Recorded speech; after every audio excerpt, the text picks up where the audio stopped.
Boa noite a todos. Aqui quem fala é o professor Daniel Lobato, do curso de Fisioterapia da Universidade Federal do Triângulo Mineiro.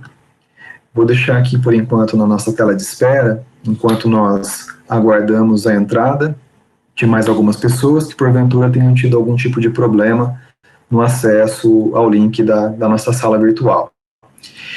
Eu gostaria de agradecer a todos a presença neste nosso webinar, que é o nosso primeiro webinar que envolve uma mesa multiprofissional, né, a respeito do tema que nós iremos discutir hoje, e espero que todos se sintam, né, bastante contemplados, né, em relação a esse e aos conteúdos que serão ministrados.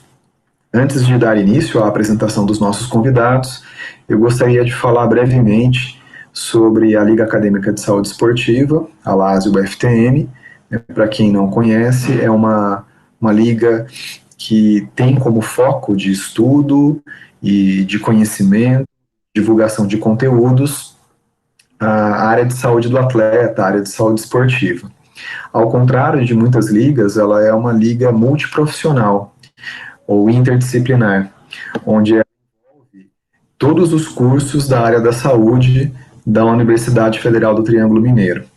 Então, nós temos, neste momento, né, ligantes que são matriculados nos cursos de fisioterapia, educação física, nutrição e psicologia, mas com potencial e com interesse de atingir acadêmicos de outros cursos de graduação na área da saúde da Universidade Federal do Triângulo Mineiro. Então, a nossa proposta é, por meio dessa liga, desenvolver uma série de atividades na área de formação e extensão, envolvendo temáticas e conteúdos diversos na área de saúde esportiva. Estimular a realização de discussões, de conteúdo, de atividades práticas, de atividades de ensino, de atividades formativas e extensionistas nessa área. Então, esse é o nosso propósito desde 2016, é uma liga ainda nova, mas que vem ganhando reconhecimento dentro da instituição e fora dela, e assim nós esperamos que ela tenha a sua sequência de atividades. Gostaria de desejar novamente as boas-vindas a todos. Eu vou habilitar aqui a minha câmera para nós iniciarmos o webinar de hoje. Eu gostaria que as pessoas usassem o chat para confirmar se, em relação ao áudio, se está tudo bem, se vocês conseguem me ouvir bem, só para que a gente possa dar sequência no nosso webinar. Se vocês puderem confirmar aqui para mim, por favor. Ok, algumas pessoas já estão confirmando, eu agradeço.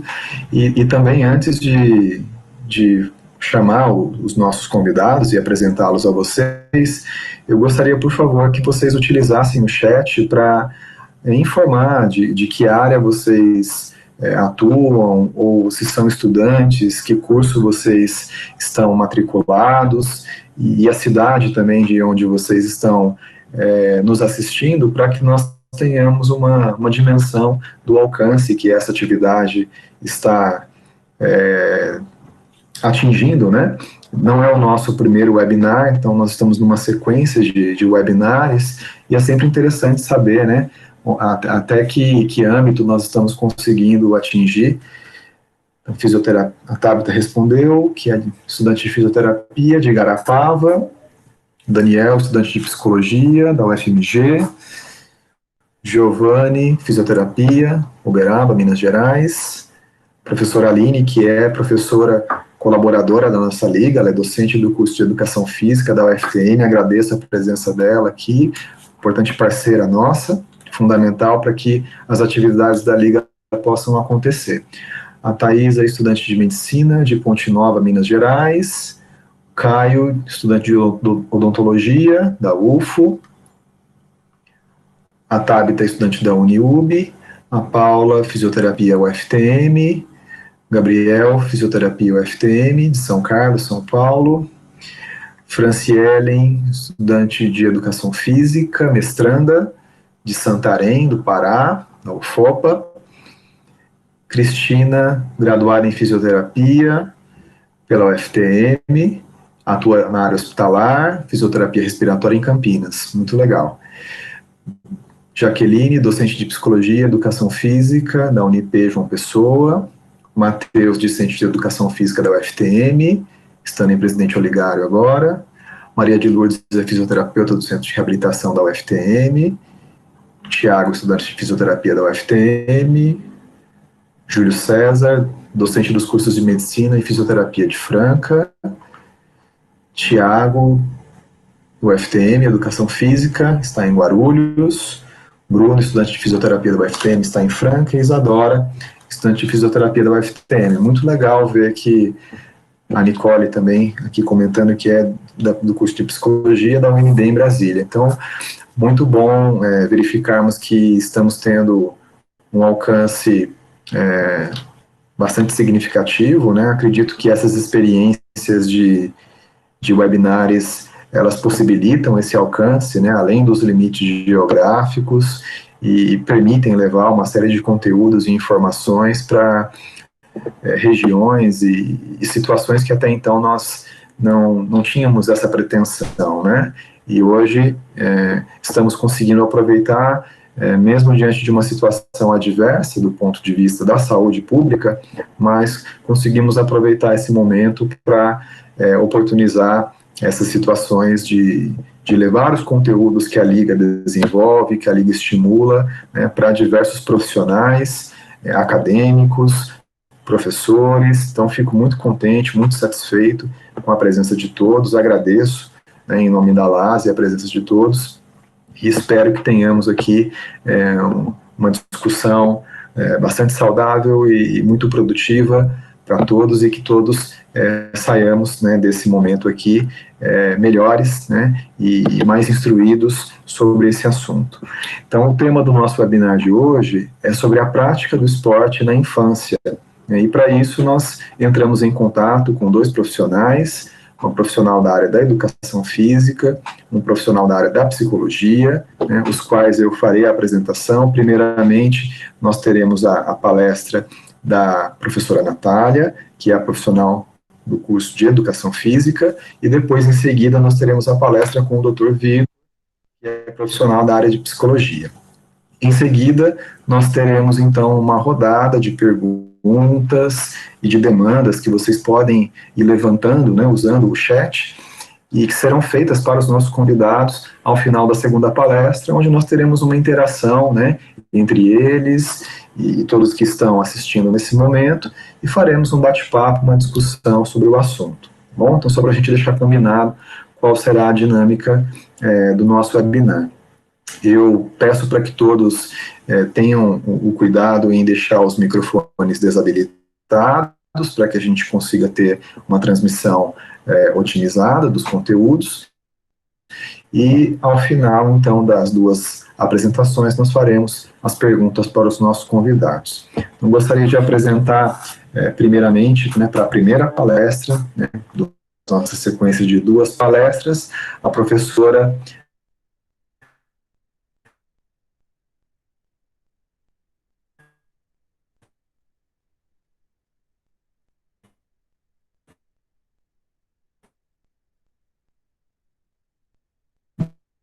Natália Mamizes, pela Educação Física pelo Centro Universitário, professora voluntária do curso de Educação Física, bacharelado da UFTM, coordenadora e tutora dos cursos de pós-graduação Lato Sensu, ensino à distância em Pedagogia do Esporte e em Psicologia do Esporte da Faculdade Unileia, desde 2014, e foi professora substituta do Instituto Federal do Triângulo Mineiro, Campus Uberaba, Parque Tecnológico. Então, eu convido, então, a professora Natália, né, a iniciar a sua apresentação. Eu vou tirar o meu compartilhamento de tela para que ela habilite o compartilhamento dela, e agradeço mais uma vez, em nome da LASE, né, pelo seu pronto aceite em trabalhar conosco, né, nesse momento, e ministrar esses conteúdos que serão muito valiosos, né, para todos os presentes. Então, muito obrigado mais uma vez, e deixo a palavra com você, professora Natália, fique à vontade.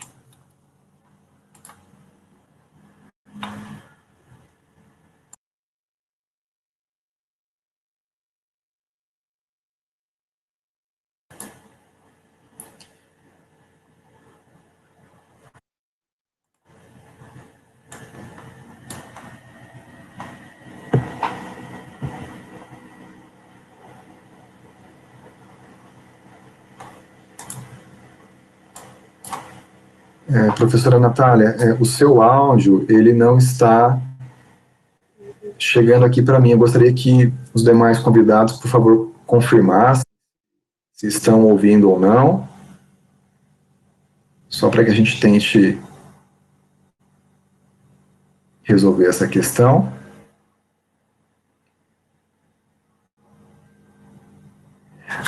O compartilhamento de tela já está funcionando. Já consigo visualizar aqui a apresentação.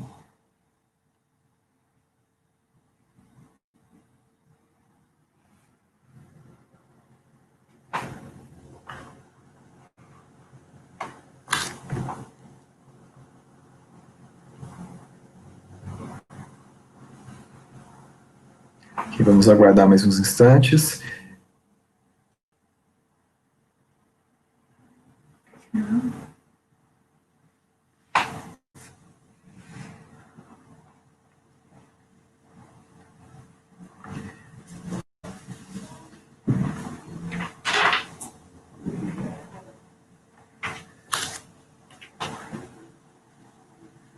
Ainda está sem áudio, professora Natália. Se você desejar fazer um teste sem o fone de ouvido,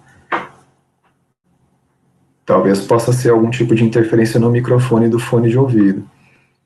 Talvez sem ele funcione, ou se você preferir trocar o computador, sem problema.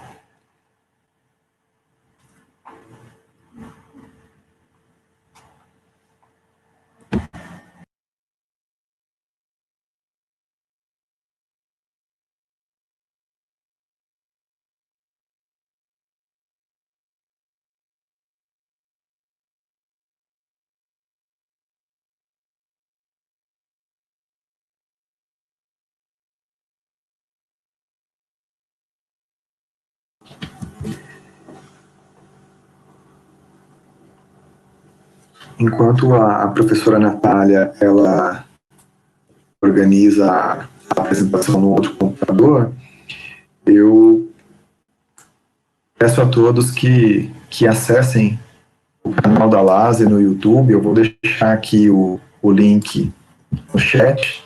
Eu já havia deixado anteriormente, mas talvez algumas pessoas tenham ingressado na sala posteriormente. É um canal que foi recém-inaugurado, ainda não tem tantos conteúdos, mas a ideia é que nós, a partir de agora, passemos a utilizar cada vez mais esse canal e esse espaço para divulgação de conteúdos relevantes na área de saúde esportiva.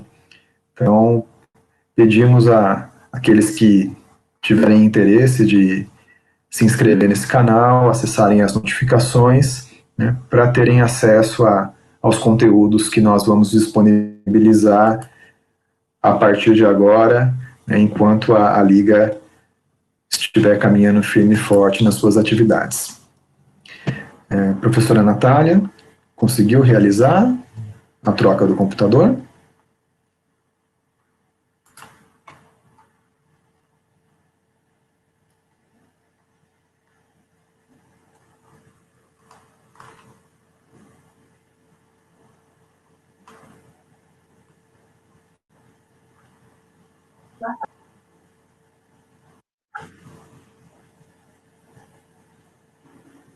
Ok, professora Natália.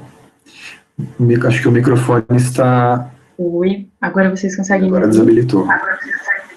Perfeitamente. Sim. Só um momentinho, então, que eu vou subir minha apresentação aqui. O computador tem um probleminha no áudio. Sem problemas. Sem problemas. Já tivemos confirmações de mais pessoas que o som... Não acredito que resolvemos o problema. Estou só finalizando, terminando de abrir aqui. Já coloco para transmitir. Perfeito, professora. Fique à vontade. Tivemos mais confirmações aqui de que o som está ok, está tudo certo, tudo em ordem.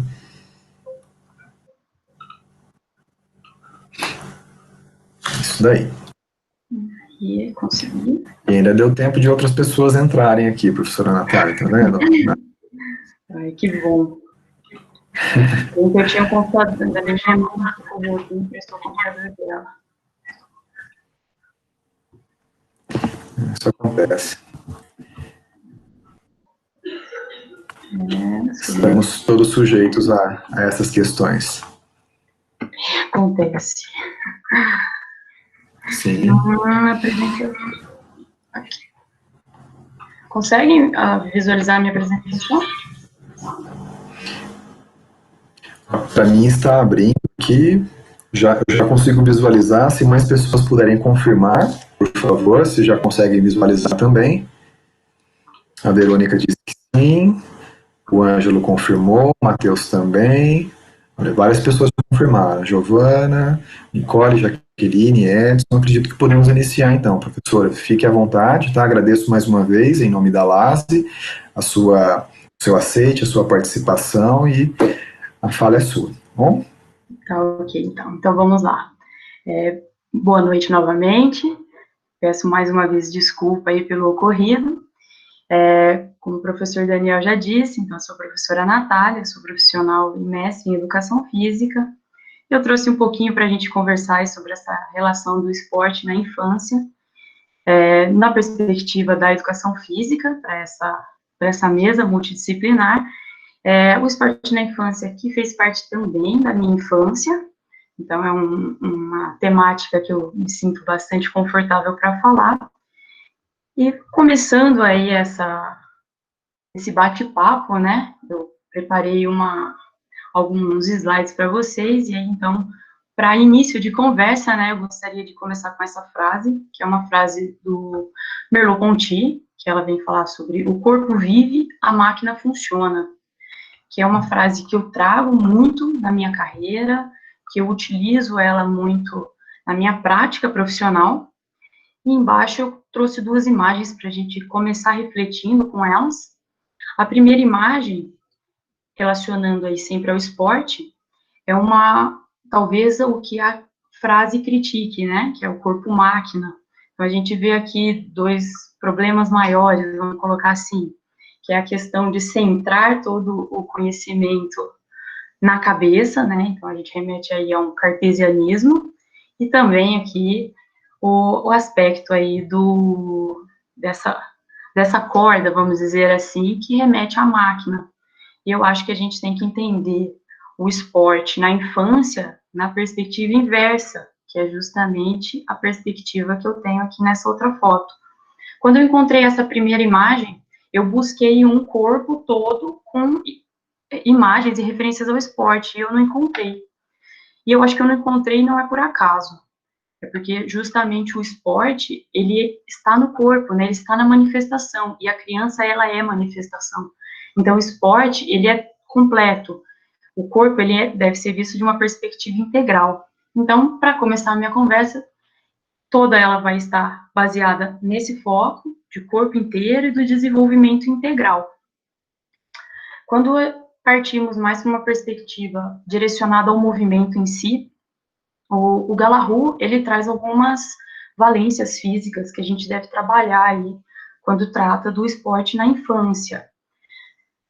Não só na infância, mas ao longo de toda a vida, né? Então a gente tem algumas valências físicas que devem ser consideradas em todo esse processo, no nosso caso aqui, principalmente da infância, que partem aí em duas divisões do próprio Galahu, que é uma parte mais da capacidade de movimento, que envolve coordenação, equilíbrio, velocidade, agilidade e potência.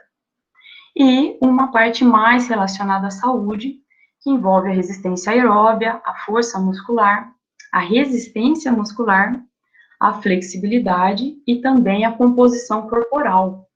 Todas estas valências físicas sendo trabalhada na infância e devem ser trabalhadas de maneira adequada e equilibrada para que a gente não caia em outros problemas à frente. Então, essas valências, elas têm períodos sensíveis. O que são esses períodos sensíveis? São os momentos ideais em que a gente tem mais ganho se trabalhar. Então, eu trouxe aqui um mapa, é um exemplo, apenas um, a gente tem vários estudiosos que fazem esse estudo de períodos sensíveis, que trazem outros gráficos, outros mapas que a gente pode visualizar, para que a gente consiga pensar, por exemplo, aqui usando o exemplo do nosso mapa aqui, que ele traz a Sunplanas, que é a nosso treino de flexibilidade. A gente vê ele aqui, uma diferença num período sensível para mulheres e para homens. Aí também a gente precisa entender em qual grupo que a gente está, qual criança é essa? É do sexo feminino? É do masculino? Porque há uma diferença natural aí no desenvolvimento dela e também até no pico hormonal. A gente pode ver aqui esses picos relacionados nessa imagem, passando aqui por uma faixa cronológica. Se a gente pegar aqui, voltando na flexibilidade, que eu ia usar o exemplo, nós temos aí uma fase sensível mais ou menos dos 6 até aproximadamente os 10 anos. Isso não quer dizer que lá na frente, se eu treinar flexibilidade, não vai ter ganho. Pelo contrário, há ganho. No entanto, nessa fase é mais sensível. Então, é importante pensar nessas fases, pensar nesses períodos, estar atento a isso, sempre que a gente for escolher um treinamento, um programa de treinamento. Aqui do ladinho, eu coloquei algumas fases em que o desenvolvimento natural vai passar. Então, aí, lá nos bebês, a fase reflexa, passando aí por um movimento rudimentar, até que a criança entra numa fase de percepção, em que ela é mais perceptiva, aí, até o desenvolvimento físico propriamente dito, que vai ser influenciado diretamente pela maturação e pela puberdade. Por que eu falo que a gente precisa estar atentos a esses períodos sensíveis?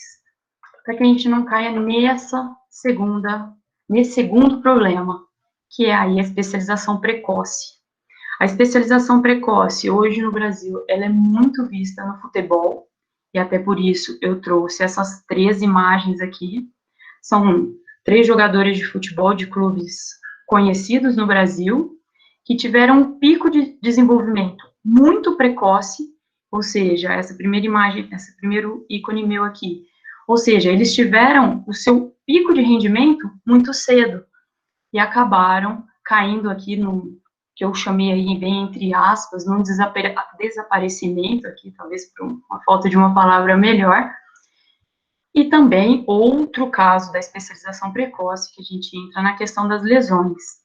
Então, nós temos aí, por exemplo, esse aqui é a imagem do Lulinha, que era um jogador do Corinthians, esse aqui é o Keison, que veio do Curitiba, foi para o Palmeiras, desculpa, e aqui o caso do Breno, que esse foi um caso até um pouco mais diferente, mas lá na frente ele teve outros problemas na carreira, mas são 3 casos para ilustrar a especialização precoce, e também para deixar um alerta, para estarmos sempre atentos ao que nós pretendemos com essa criança no esporte. A gente quer formá-lo para a saúde, se nós queremos formá-lo para a vida, ou se há o desejo dele de partir para um alto rendimento. Isso também pode ocorrer e nós precisamos estar sempre atentos com essas variáveis. Aqui eu falo, então, eu trago o que eu acredito para o esporte e infância. Eu acredito mais na perspectiva de um desenvolvimento integral. E também, por uma falta de uma palavra melhor, eu chamei, então, aí de uma formação multiesportiva. Eu acredito que, durante a infância, a criança ela deve ser exposta à maior quantidade possível de modalidades, de esportes, de práticas, de vivências. Quando a criança ela participa, tem um leque maior de possibilidades, ela vai ter trabalhadas melhores aquelas valências físicas que eu trouxe lá no começo da apresentação.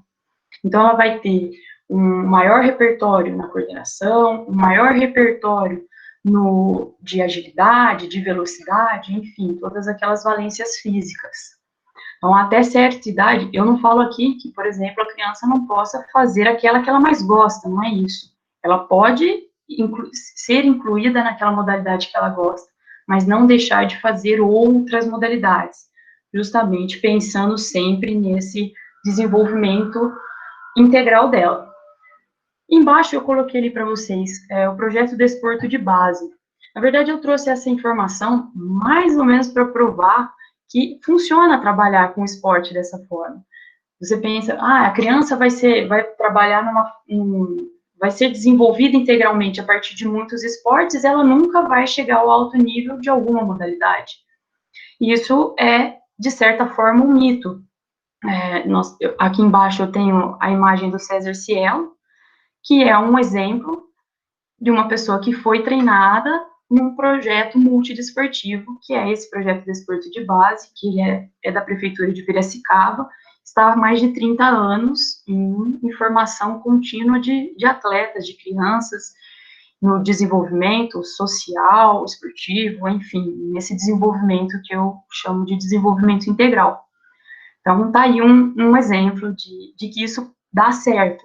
E esse projeto, ele é um projeto tão consolidado e tão aceito que, inclusive, até na imagem do lado vocês veem, ele virou um livro e é talvez um grande orgulho do professor Wagner, que é aqui da UFTM, ele que idealizou todo esse projeto lá 30 anos atrás, junto com a Prefeitura de Piracicaba. Então, pensar no esporte na infância, ele deve ser pensado nesta perspectiva, na perspectiva integral, na perspectiva de formar um cidadão, de formar um indivíduo, e não necessariamente de especializá-lo e ter outros objetivos. Esses outros objetivos, eles são consequência. Nós temos que pensar que trabalhamos com crianças e que a formação integral dela é mais importante, que ela criar o hábito para o esporte lá na frente vai refletir na saúde, no desenvolvimento, enfim. Então, eu trago mais ou menos o pensamento nesse sentido do desenvolvimento integral. E para esse desenvolvimento integral, a família, ela vai influenciar diretamente. E essa influência, ela pode ser tanto positiva quanto negativa. Falo por mim aqui, eu tive uma influência positiva com o esporte na infância. Eu venho de uma família que pratica muito esporte, meus avós praticavam esporte, meu pai praticava esporte, e passou isso, hoje todos os meus irmãos praticam, e eu acredito que essa influência, ela é positiva. Então, nós temos até estudos que já comprovam isso, e filhos de pais ativos tendem a ser ativos. Porém, essa influência também, ela pode ser negativa. Não somente no aspecto aí da influência, como se pais ativos influenciam a prática, consequentemente, pais inativos influenciam a não prática, vamos colocar assim. Então, essa influência ela pode ser positiva nesse sentido, mas ela pode ser negativa no sentido de expectativas. Na projeção de sonhos, então a família projeta os próprios sonhos na criança, e isso pode gerar um outro processo aí que o Vitor com certeza consegue colocar melhor para vocês, que é, então, nessa questão da projeção de sonhos, de aumentar de uma cobrança por resultados, e, então, consequentemente, aí um processo de frustração. Uma influência, ela tem que ser dosada. E quando eu falo que ela pode ser negativa, eu não quero que chegue nesse final aqui, ó, que eu deixei entre aspas, que é um abandono, não quer dizer isso. Não é porque não pode cobrar que tem que abandonar, não é bem por esse caminho. A família, a presença da família no desenvolvimento esportivo de uma criança, ela é, sem dúvidas, fundamental. E aqui eu deixo mais como uma dica, esse aqui é um filme, chama Gente Grande, é um filme, ele não é muito recente, é um filme de 2010, ele é feito e estrelado pelo Adam Sandler.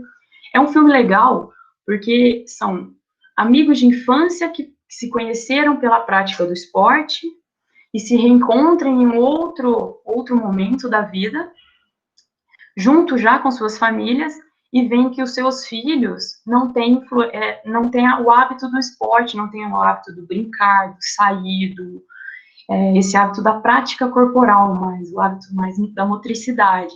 Então, eles param e começam a ver o que ocorreu, né? Então, eles, a partir das estratégias deles, do que eles gostavam de fazer, eles chamam os filhos para tentar incentivá-los para o esporte, no caso do filme é o basquete, e também para atividades e brincadeiras mais corporais. Fica a dica aí desse filme para quem gosta dessa área, é um filme interessante para se assistir. E Para não finalizar, né, porque eu acho que esse é um assunto muito amplo, é um assunto muito importante em evidência, principalmente agora, nesse momento em que nós estamos passando de certo isolamento, que gera, por consequência, uma inatividade maior.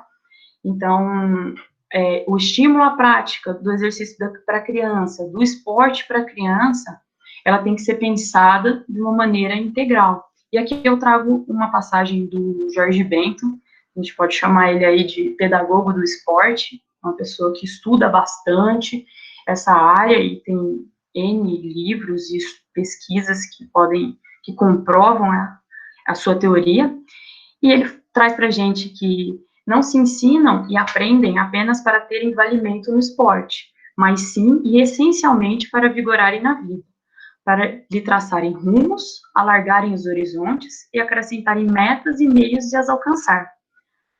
Então, é uma mensagem, assim, até um pouquinho forte em certo aspecto, mas para que a gente passe a ver esse aluno, essa criança que está na prática esportiva como como um corpo, né? E não como uma máquina. E esse corpo, ele tem, além de toda a necessidade física, de saúde, emocional e tudo mais, ele tem no esporte a possibilidade de se valorizar, de se encontrar.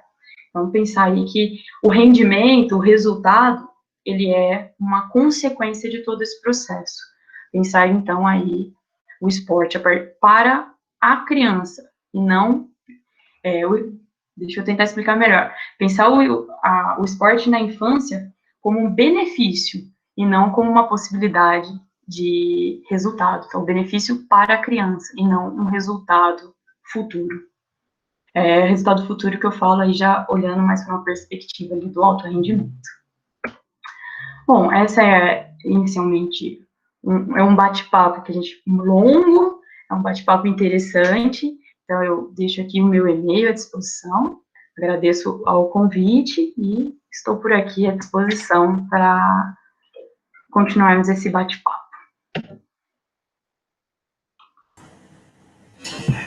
Nós que agradecemos, professora Natália, pelos conteúdos que você nos trouxe, conteúdos que são disparadores para uma série de questionamentos e discussões que certamente algumas pessoas nesse momento já devem ter em mente e que nós, na segunda etapa, né, faremos então a apresentação das questões e das demandas para discutirmos um pouco a respeito do que essa apresentação trouxe a reflexão, né, dos nossos participantes aqui, tá? Mas já agradeço inicialmente pela sua apresentação e dando sequência, né, ao nosso webinar, eu gostaria de chamar e apresentar inicialmente o Dr. Vitor Cavalari Souza.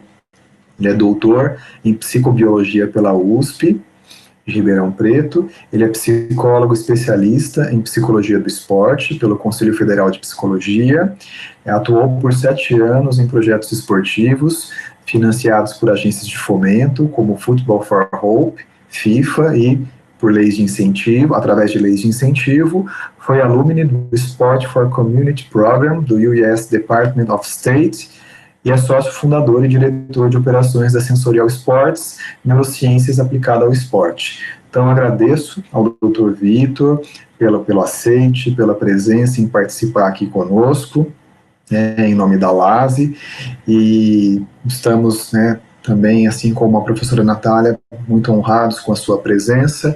Passo a palavra a você para que possa também trazer um conteúdo complementar, certamente será bastante enriquecedor para todos aqui presentes. Muito obrigado mais uma vez. Bom, boa noite, pessoal. Vocês estão me vendo bem aí, me escutando também? Sim, Vitor, estamos.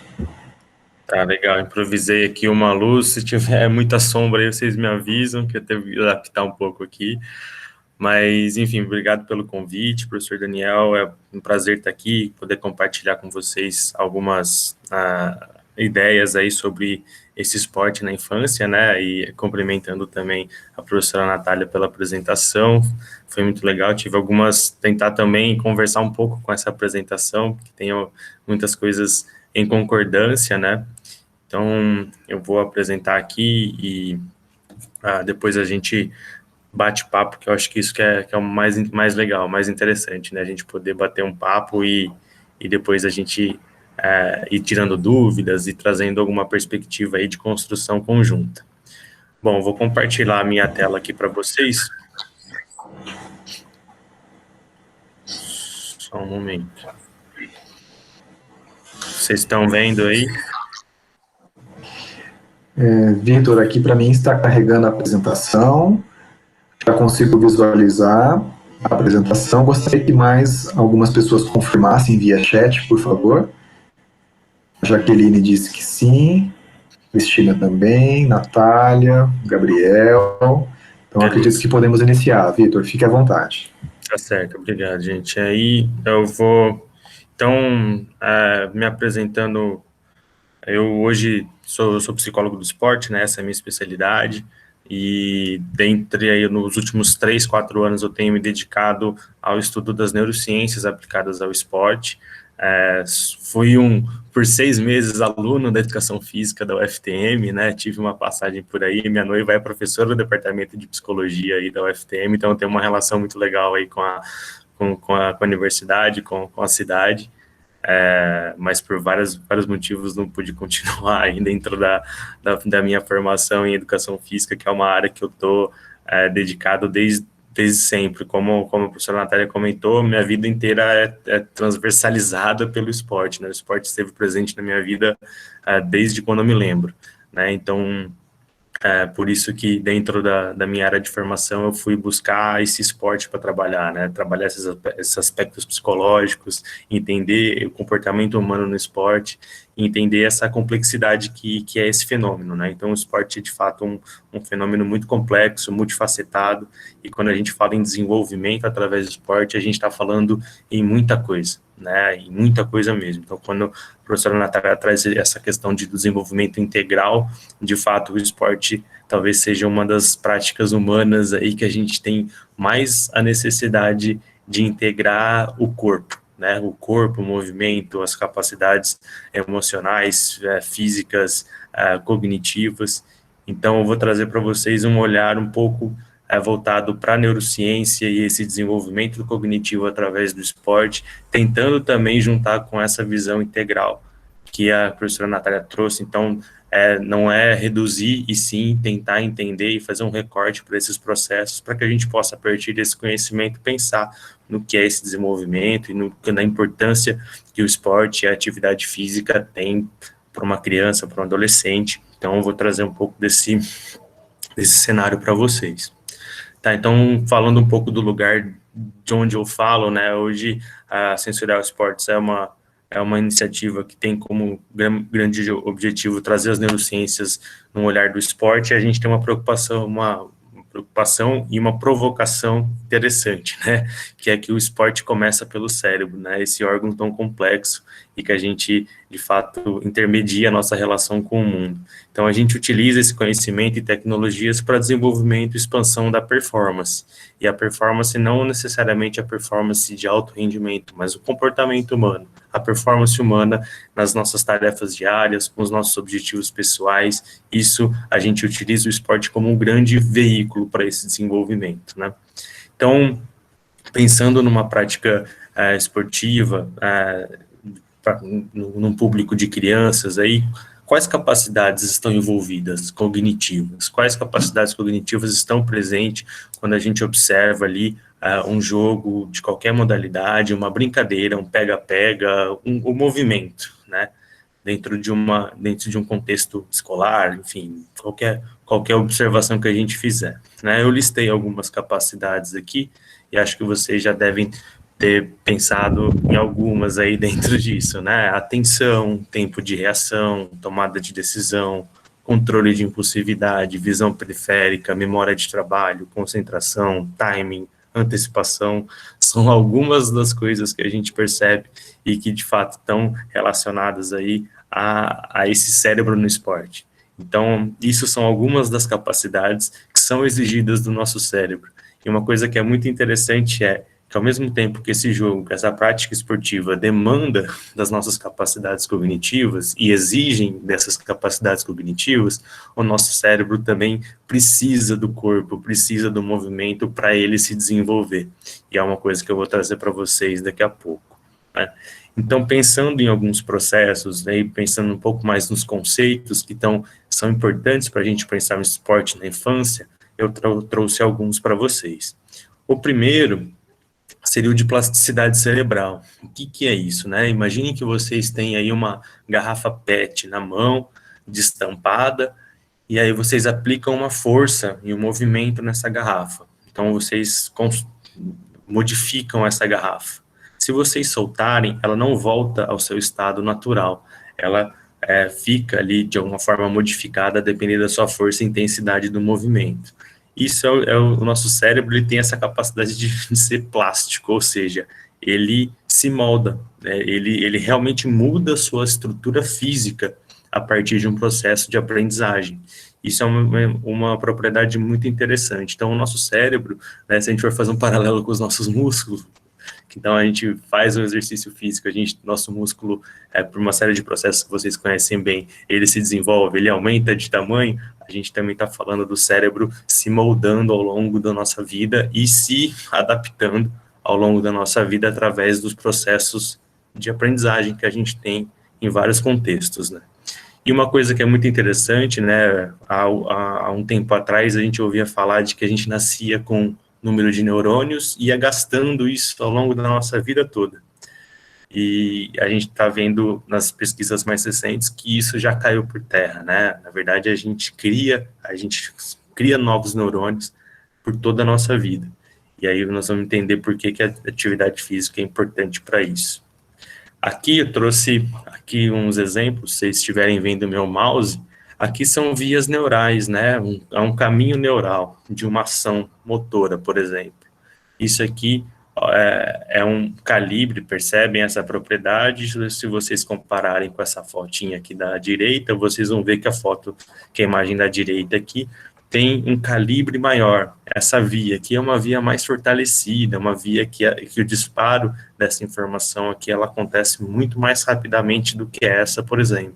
Ou seja, essa via aqui foi uma via que foi aprendida e é praticada e é feita pelo indivíduo várias vezes. E isso vai tendo uma eficiência dentro desse processo. Então, vocês imaginem alguém dirigindo, né, um carro, né? Você vê que no começo existem toda uma circuitaria, todo um caminho para que a gente possa ir aprendendo esse processo que é complexo. Se a gente for pensar bem, dirigir um carro é uma tarefa bastante complexa, exige bastante coisa da gente, né? Exige memória de trabalho, coordenação, visão periférica, atenção, um monte de coisa que está sendo trabalhada ali. Mas a partir do momento que a gente começa a ficar experiente e aprende bem isso daqui, a gente consegue, inclusive, dirigir e dividir a atenção, conversar com alguém, fazer outra coisa ao mesmo tempo, coisa que quando a gente está aprendendo é um pouco mais difícil. Então, são exemplos aqui de que a gente tem essa mudança estrutural a partir de aprendizagens,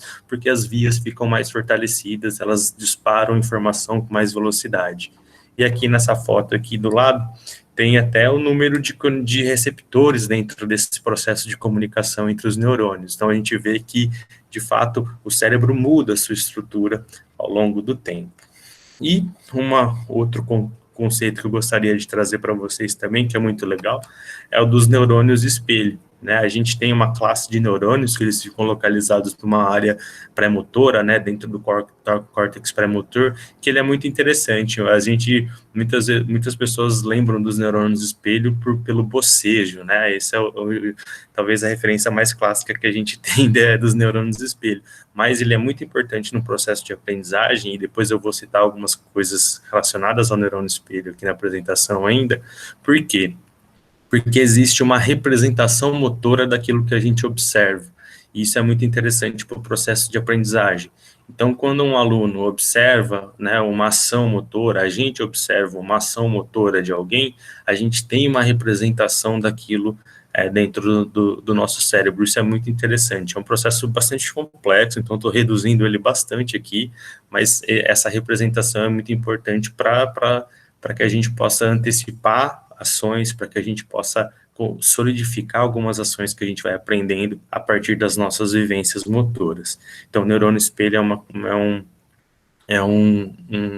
uma classe de neurônios importante nesse momento de desenvolvimento, e eu vou trazer por que o esporte é importante para esse desenvolvimento também.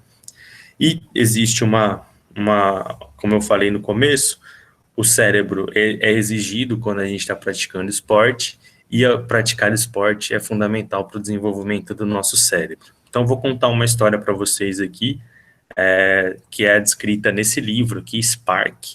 E qual que é a história, né? Uma cidade americana chamada Naperville começou a mostrar os alunos, né, da cidade, né, as crianças e adolescentes ali começaram a mostrar um desempenho acadêmico muito maior do que a média do país inteiro.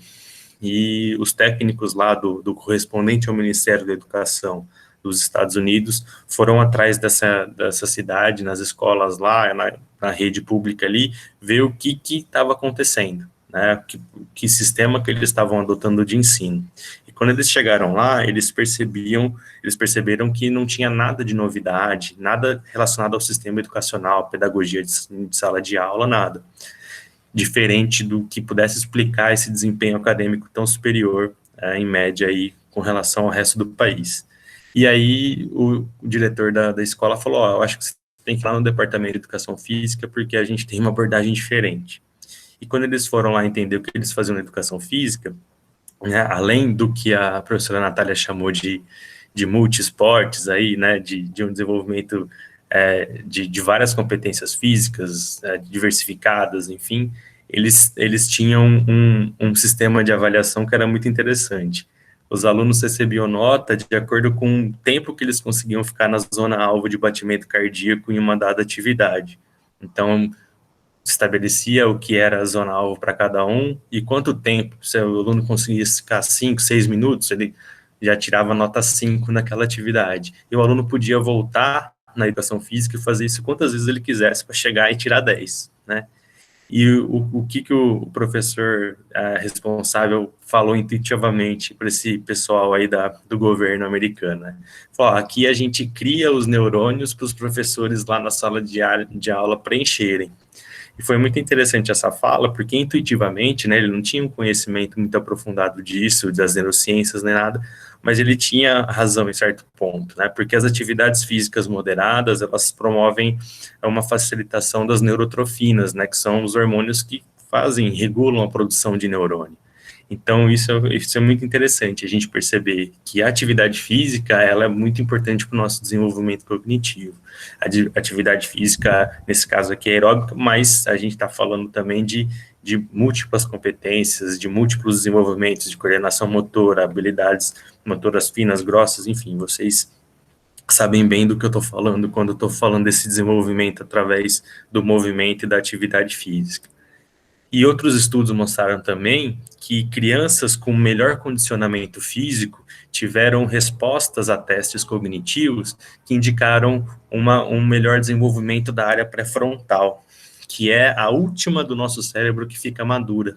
Nosso desenvolvimento, ele é de trás para frente, no sentido maturacional aí do sistema nervoso.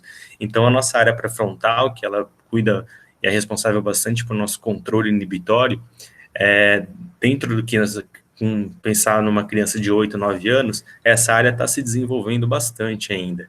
Então, é esperado que ela tenha respostas impulsivas, né? E crianças que têm um melhor condicionamento físico nesses testes mostraram que eles tinham capacidade de esperar um pouco mais para fazer uma resposta, para ter certeza de que aquela resposta estava certa nessas tarefas cognitivas. Ou seja, o melhor condicionamento físico também ajuda a maturar melhor, a desenvolver melhor o cérebro, no sentido aí, nesse caso, nessa área pré-frontal, que é muito importante para o nosso dia a dia. Eu trago aqui uns dados relacionados a estudos e atividades que a Sensorial Sports tem realizado, né? A gente desenvolveu uma avaliação de performance cognitiva e a gente avalia várias capacidades, né? E o que a gente percebeu, olha que interessante essa faixa aqui, né? Isso é uma performance cognitiva geral, visomotor, tá? Feita em realidade virtual.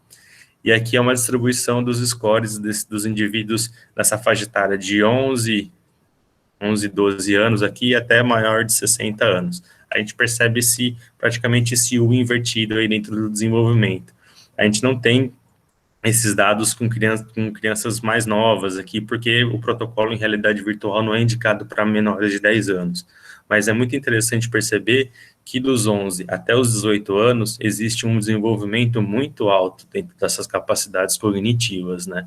E aqui existe já uma estabilização dessa capacidade e o ápice disso chega aos 31, aos 40 anos. O que a gente tem mostrado nessas avaliações? Que o ápice cognitivo dos indivíduos, e aqui eu estou falando de atletas, todas essas pessoas aqui avaliadas que formam esse banco de dados, mais de 1.000 pessoas, são pessoas ligadas às atividades físicas. Então aqui tem campeão olímpico, tem campeão mundial brasileiro, tem categorias de base de diversas modalidades, enfim.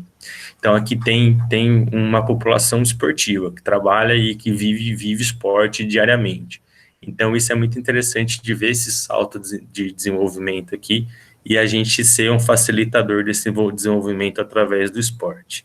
Aqui são algumas competências mais relacionadas às capacidades que a gente avalia discriminadamente, né? Então, todos esses scores dessas capacidades dão essa performance cognitiva aqui que eu trouxe no primeiro gráfico, mas aqui é só para ver, por exemplo, que o controle de impulsividade e a atenção, elas têm um salto muito maior dos 11 da faixa etária do 11, 12 até 13 e 14, ou seja, isso é bastante desenvolvido nessa faixa etária e o esporte pode ser um grande catalisador disso também. Então, quando a gente está falando que o indivíduo e essa criança está praticando esporte, atividade física, o que está acontecendo no cérebro dela, né? Como que a gente está trabalhando esse desenvolvimento? Eu trouxe aqui um modelo bem didático, para vocês verem de uma maneira bem sucinta como que é um caminho possível da informação chegar para as nossas vias sensoriais e até a gente tomar uma ação, fazer uma tomada de decisão. A gente está falando de um indivíduo, né, de uma criança que está percebendo o ambiente melhor, né, então vindo toda a informação que chega através da visão, audição, tato, enfim, recebendo essas informações, associando essas informações, né, da melhor maneira possível e tendo planos de ação, né, o que eu vou fazer com essas informações que estão vindo aqui, com certo controle executivo, eu tomo as minhas decisões. A partir do momento que a gente toma decisões, a gente já começa um processo de avaliação dessas decisões e adaptação do nosso organismo às mudanças que a gente gerou no ambiente. Então, imagine uma criança brincando de pega-pega, né? Então, tá vindo alguém me pegar, né? Então, eu já percebo esse movimento desse indivíduo. E aí eu associo que, de fato, essa pessoa é a que está pegando todo mundo, e eu começo a perceber onde que tem mais gente, onde que tem menos gente, onde que eu estou no lugar, né, na quadra ali, por exemplo, se eu estou perto de algum lugar que eu possa usar para escapar, se eu estou, enfim, eu tenho ali as possibilidades ali, associo as informações, e tem os planos de ação, vou para a direita, vou para a esquerda, vou para onde tem mais gente para tentar me confundir no bolo ali e escapar, vou me deixar ser pego porque eu quero pegar aquela outra pessoa ali, enfim, são muitas possibilidades. E aí, controlando esse movimento, ela toma uma decisão, que aí é aquela questão, né?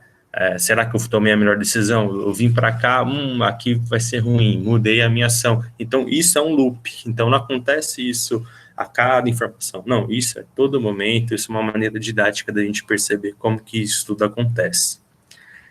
Então, isso é interessante, né? O esporte, ele demanda tudo isso. O jogo, né, a atividade física, isso está demandando no nosso cérebro toda uma circuitaria para perceber e responder ao ambiente. Então, o nosso cérebro ele é feito para gerar ação, e isso é muito interessante, que o esporte é talvez a atividade que mais exija da gente essa capacidade de perceber e responder ao ambiente. Então, para a criança, isso é fundamental, né? Não tem como a gente entender desenvolvimento infantil hoje sem estar essa criança em movimento, né?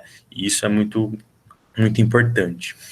Então, uma coisa que serve da gente entender como que a gente pode favorecer esse desenvolvimento cognitivo, aí é pensando bastante nessa perspectiva que a professora Natália trouxe de trazer múltiplas experiências, né? A gente tem alguns paradigmas que estão muito associados à prática repetitiva, né? Então, eu fazer. Opa. Gente, só um momentinho aqui, gente, que...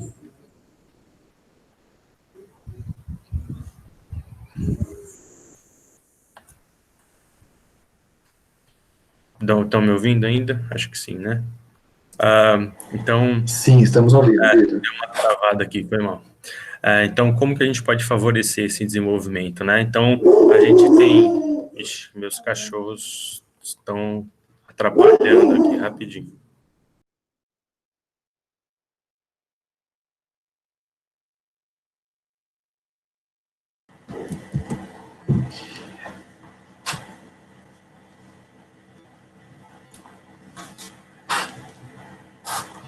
Só mais um informe a todos, enquanto nós aguardamos o retorno do Dr. Vitor, né? Entrem no canal da LAS e da UFM, né? Se inscrevam e ativem as notificações, tá bom? Deem essa força aí para a nossa liga, para que a gente impulsione o canal, tá bom? Professor Vitor, fique à vontade. Rapidinho, desculpa aí de novo. Então, tem uma pequenininha dormindo aqui, tive que ficar um pouco mais fora da casa aqui. Bom, então, como que a gente pode favorecer isso, né? A gente tem que entender que a repetição, ela é muito importante para a aquisição de competências cognitivas, para aquisição das capacidades motoras. Mas chega a certo nível que essa repetição começa a exigir pouco das nossas capacidades cognitivas. Então, dentro de uma prática, quando a gente começa a desenvolver uma competência motora de um aluno, é tudo novidade, ele está com o cérebro super integrando informações, sendo exigido de uma maneira, assim, impressionante, uma capacidade de processamento muito bom. A partir do momento que ele já aprendeu essa habilidade motora, o cérebro dele começa a cair nesse funcionamento aqui, ou seja, no mesmo movimento que ele está fazendo, ele está ativando mais uma área motora, e aí ele não tem um desenvolvimento facilitado, ele não tem condição de se comunicar a várias áreas do cérebro, dele ser exigido a performance da memória de trabalho, a performance da atenção, nada. Aqui ele consegue ter uma resposta motora mais eficiente e aí acabou, mais nada, a nível cognitivo. Então, quando a professora Natália traz a especialização precoce, o que a gente vê, né? Quando a gente repete, aqui a gente tem uma especialização do movimento, e esse movimento, ele está numa ordem previsível e aleatória. E quando a gente vai numa situação de jogo, o que o jogo é, né? O jogo é aleatório e imprevisível.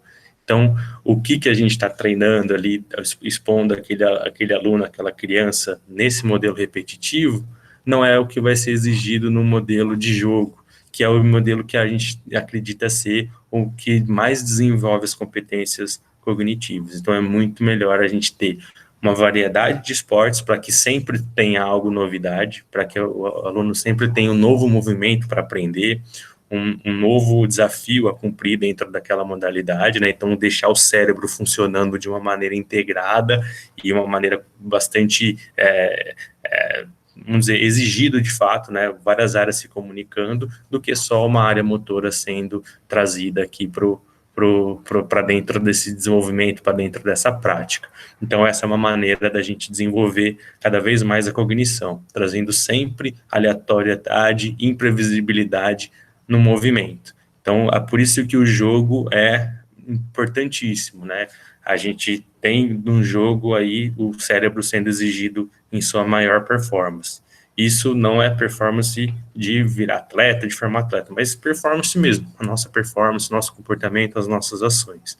Então, é isso que é o meu recado aí, né? O desenvolvimento cognitivo, ele é facilitado pelo esporte, a criança precisa fazer esporte no seu desenvolvimento para que isso seja facilitado, para que ela tenha benefícios em todos os níveis da sua vida, e a gente pode fazer isso favorecendo que esse indivíduo integralmente se desenvolva em múltiplas tarefas, em respondendo melhor ao ambiente, percebendo melhor esse ambiente e utilizando o corpo para desenvolver o cérebro.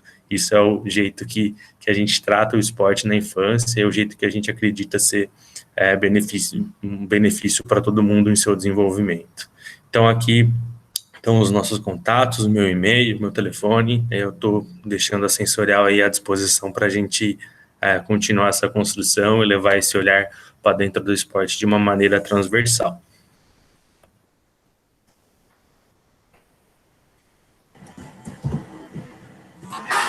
Muito obrigado, doutor Vitor. Nós aqui da LASE, que agradecemos aos conteúdos que você trouxe, de forma complementar à primeira palestra que foi ministrada. Vou pedir para que os nossos ouvintes aqui façam as perguntas via chat. Eu também já tenho uma pergunta, eu vou fazer primeiro aqui uma pergunta que foi lançada pelo Júlio César. Ele disse que gostaria de ouvir da professora Natália, tanto quanto do Vitor, se faz diferença na infância entre brincadeira e esporte. Então, acho que são conceitos aí interessantes, que acho que cabe uma visão de cada profissional a respeito dessa pergunta. Tá? E na sequência eu faço a minha pergunta e peço aí que os ouvintes também fiquem estimulados a usarem o chat para outras perguntas, para gerar uma discussão aqui saudável entre os profissionais. Professora Natália, fica à vontade. Seguindo a pergunta, então, do professor Júlio, aliás, agradecendo a presença do professor Júlio, que eu já conheço de longa data. Professor, eu acredito que sim, que há uma diferença mais no sentido do esporte ser mais pedagogizado do que a brincadeira. Então, acho que conseguimos, na infância, com o esporte, nós conseguimos mexer nas variáveis, vou colocar dessa forma, para que a gente tenha um ganho melhor. A brincadeira, ela tem, claro e obviamente, seu valor e seu ganho, principalmente quando a gente pensa em criatividade, em espontaneidade, em protagonismo, a brincadeira ela é muito válida para isso. Mas pensando aqui na relação saúde, desenvolvimento físico, eu acredito que o esporte nós conseguimos potencializar os ganhos. É isso. Bom, eu acho que às vezes é difícil a gente achar o limite do que é uma coisa do que é outra, né? Então, a gente vê as crianças jogando futebol na rua, eles estão praticando esporte ou estão brincando de futebol, né? Talvez essa diferenciação mais técnica e conceitual da coisa seja um olhar, né? Mas também eu penso que dentro do desenvolvimento, a brincadeira ela faz parte das competências, do desenvolvimento das competências socioemocionais, né? De ir para um lado também que a ludicidade traz para o indivíduo, né? Não só da parte motora, das habilidades ali que estão dentro de um objetivo específico, dentro de um plano ali de trabalho mais estruturado, né? Quando a gente vê uma escola de esportes, por exemplo, né? Que aí tem toda uma pedagogia envolvida, objetivos e uma estrutura, né? Por mais que seja recomendável sempre trazer o componente brincadeira, lúdico, para engajamento, para motivação daquele aluno. Então, acho que são coisas complementares e fundamentais, né? Eu acho que dentro da perspectiva aí da nossa conversa hoje, a gente não consegue assumir esse desenvolvimento sem essas atividades aí na infância. Perfeito. Vou seguir com a pergunta da professora Aline. Ela é um pouco pouco mais voltada para o Victor, mas a professora Natália também, se quiser fazer uma parte, um complemento, fique à vontade. A professora Aline pergunta se, a respeito dos esportes cíclicos, né, de natureza cíclica, como a natação e a ginástica, que tem um gestual esportivo que é altamente repetitível e também, de certa forma, bastante previsível, né? Como ficaria a questão do desenvolvimento cognitivo em relação a esse tipo de esporte, né? Então, legal. Comentem a respeito, por favor. É uma ótima pergunta. A gente tem um trabalho com dois profissionais que atuam diretamente com ginástica, e uma coisa que eles falam bastante é que, assim, né, existe algumas escolas, né, de ginástica que tem muito essa questão do exatamente aquele movimento à perfeição, que se não tiver nenhum erro durante a execução, provavelmente esse grupo, essa atleta vai ganhar o campeonato e a gente não vai ter brecha para outros concorrentes. Aí, numa escola russa, aí, se eu não me engano, né? Mas se alguma coisa sair desse eixo, se alguma coisa der errado no meio do caminho, elas têm menos recurso de resolver o problema e lidar com o imprevisível e com o aleatório. Então, uma coisa que é interessante é que mesmo nessas modalidades em que a repetição ela é fundamental, a gente ter um repertório motor mais diversificado, ele prepara o nosso corpo para lidar com situações que são mais imprevisíveis e aleatórias. Então, quando a professora Natália trouxe o exemplo do Cielo, é uma coisa muito interessante, né? Alguém que é super especializado, campeão olímpico, né? Mas que teve uma base de desenvolvimento numa aleatoriedade. Mas a ginástica tem ali o seu pico, é um esporte à parte demais, né? Tem seu pico ali, o atleta com, às vezes, 16, 17 anos, né? Isso é bastante peculiar dessa modalidade, né? Então, a especialização dentro dessa cultura da ginástica, ela é muito precoce, de fato. Mas, quanto mais vivência motora o indivíduo tiver, mais possibilidades que tem de aumentar o repertório. E a ginástica, assim como o atletismo, são modalidades mãe, né, que mexe com diferentes movimentos, com o corpo. Então, a gente consegue cognitivamente ter vários e vários ganhos, né, com praticantes dessas modalidades. O que eu trouxe, que é mais fundamental de quando a gente está trazendo repetitivo aleatório, é como a gente pode favorecer o ganho desse repertório motor, para que, por exemplo, os neurônios espelhos tenham mais possibilidades de, ao enxergar um movimento, ele conseguir reproduzi-lo, ou ter essa representação neural que existe de uma maneira mais próxima da realidade. Isso é muito interessante, né? Então, a questão é repertório motor. Quanto mais repertório motor a gente desenvolver, mais possibilidades a gente tem de lidar com situações imprevisíveis, de lidar com improvisos, com situações que não estão sob nosso controle, que vão ser exigidas em certo ponto durante a nossa performance, seja ela jogar ou a educação física escolar, seja competir numa Olimpíada, por exemplo.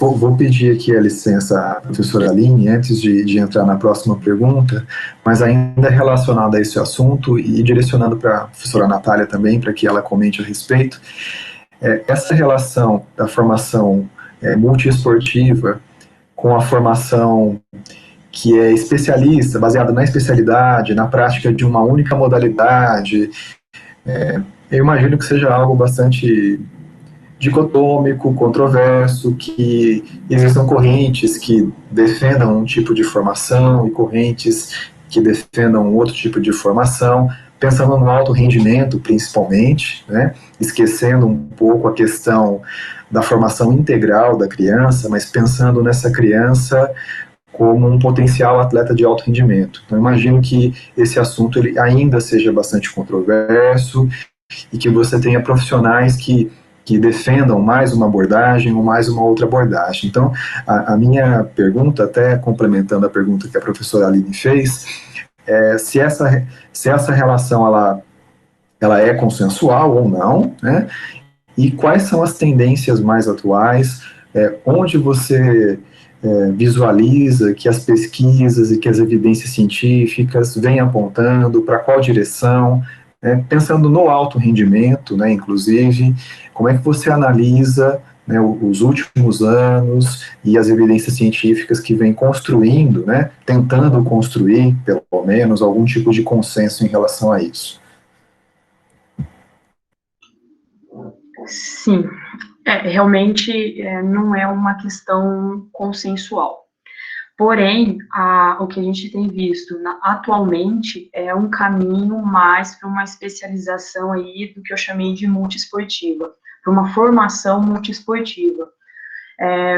Se a gente for pensar, por exemplo, vou trazer o exemplo dos esportes coletivos, dentro deles nós temos algumas valências similares. No caso, vou dar um exemplo para ficar mais claro, o futebol e o handebol, por exemplo, são esportes de ataque e defesa, em que você tem uma meta, no caso, o gol. Então, você tem uma formação de defesa e uma formação de ataque que são complementares. Então, se a criança ela vir de uma formação multiesportiva, ela consegue ter um repertório mais variado. Então, as correntes mais atuais defendem isso. Porém, a gente vê, até por uma questão econômica e de mercado, que o menino precisa dar resultado rápido, né? Porque o clube não quer ficar bancando, o esporte hoje, dentro desses clubes, não é que o esporte é caro, é que espera-se muito retorno financeiro. Então, o clube, ele tem essa dificuldade. Se eu não revelar atleta, se eu não vender atleta, eu não tenho o meu retorno. Então, isso acaba fazendo essa especialização precoce. A gente entra aí num problema aí meio de formação com economia, então, acho que é um caso mais complexo de se conversar. Mas eu acredito que, se você conseguir dosar isso, uma formação multiesportiva com uma certa especialização, como seria isso?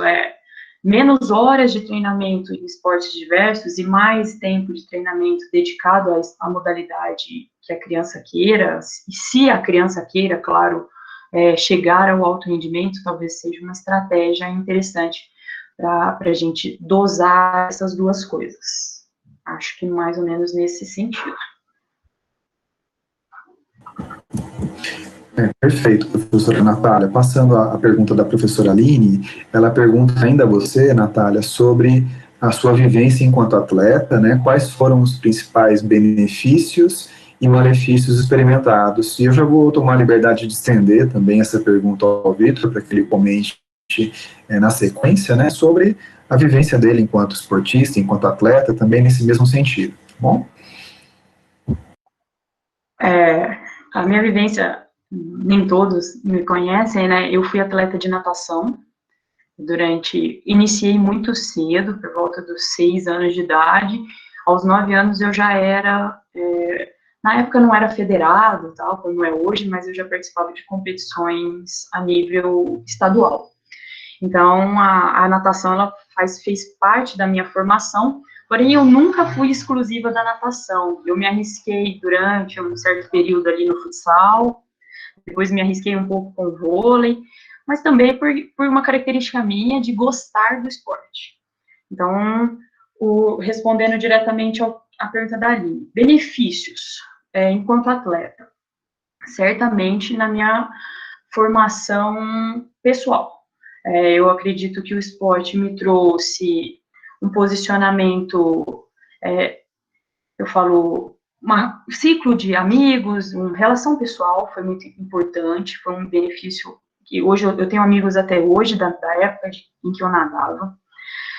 Eu acredito que, em relação à saúde, benefícios respiratórios e de flexibilidade, até hoje eu tenho, por exemplo, muita flexibilidade de ombro, isso certamente é um reflexo aí do tempo que eu participei da natação. Então, esses benefícios de saúde, parte respiratória, é um benefício muito que eu vejo, assim, hoje é nítido que vem da natação. Agora, o malefício também, sempre, nem tudo é bom, né, então sempre tem o outro lado. Eu não julgo que eu sofri uma especialização precoce, e também não acho que eu tive uma sobrecarga de treinamento, porém, eu não tinha uma estrutura, vamos dizer assim, para dar um suporte de saúde, no sentido mais físico. Então, até hoje, eu carrego algumas questões, tenho 2 cirurgias no joelho, então eu trago algumas questões físicas mesmo, que o treino que eu falo assim, o alto rendimento, né, deixou esses pontinhos, mas para mim, eu falo que até faz parte da minha história, mas sempre tem esse lado também.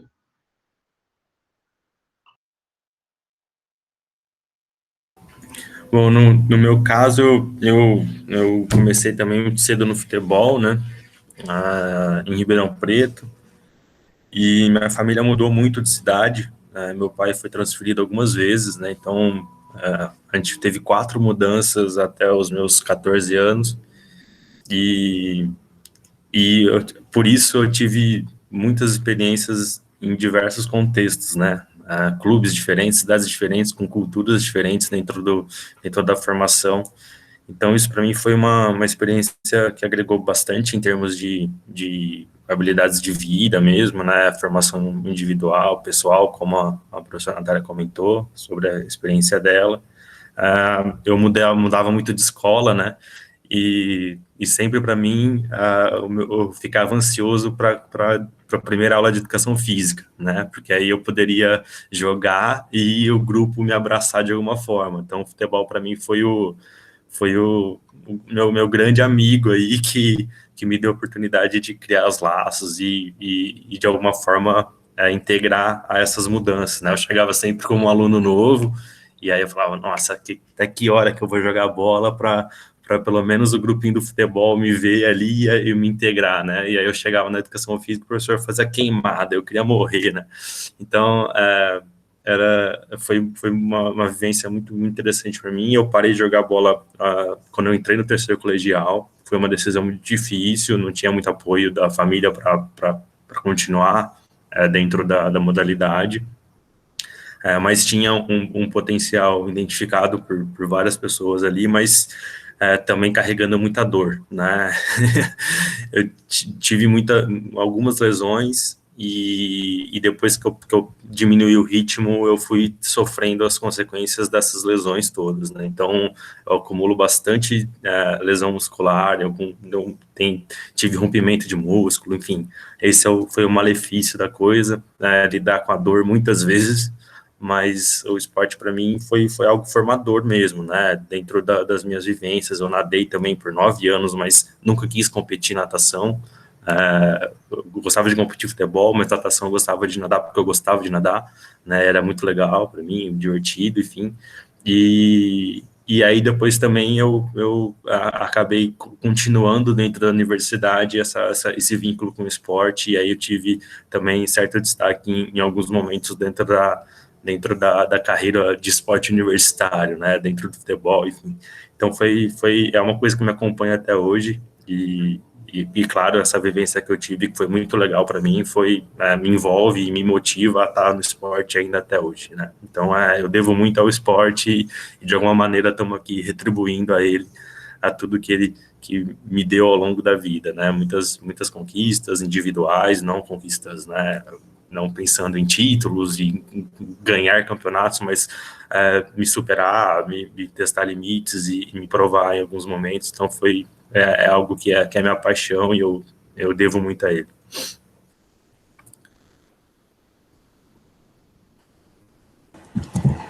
Perfeito, eu agradeço as respostas. Realmente são 2 exemplos práticos do que nós observamos muito, né? A relação da prática esportiva, ela traz uma série de elementos favoráveis, né? A formação e a condição humana, porém, quanto maior o nível de exigência despendida, né, em relação a essa prática, o risco de lesões ele vai se tornando cada vez mais iminente e, infelizmente, essa prática acaba sobrevindo, né, a algumas lesões, desde as mais simples até outras lesões mais severas. Então, acho que o que vocês relataram aqui é realmente o que acontece, né? Em geral, as histórias dos atletas, quanto maior o seu rendimento, o seu nível de rendimento, elas acabam tendo essas similaridades. Eu vou seguir aqui com a pergunta do Tarcísio. Primeiramente, ele parabeniza aos dois pela aula e pede para vocês comentarem sobre a questão dos picos de performance física e cognitiva não coincidirem, né? E se seria esse um grande desafio, né, no trabalho aí junto aos atletas para otimizar o desempenho esportivo. Bom, se eu puder começar respondendo essa, bom, é muito legal essa questão, né? Dentro dessa avaliação que a gente fez, a gente está vendo justamente isso, né? De que o pico cognitivo, o cérebro maduro e pronto para responder ao ambiente de uma maneira mais funcional e rápida possível, está ali dentro dos 30 a 40 anos, né? E é interessante ver que dentro dos esportes, o atleta que chega fisicamente muito bem, né, fisicamente dentro de um parâmetro de excelência, nessa idade, né, ele tem uma performance melhor, né? Então, eu estava vendo uma estatística recente de um atleta pouco conhecido, mas que depois dos 30 anos, a média de gols que ele fez lá no time da Espanha em relação à média de gols antes dos 30. E quadruplicou a média de gols dele depois dos 30 do que antes dos 30. Né? Isso é um exemplo aí único, aí, aleatório que eu trouxe, mas é um exemplo que é interessante a gente pensar.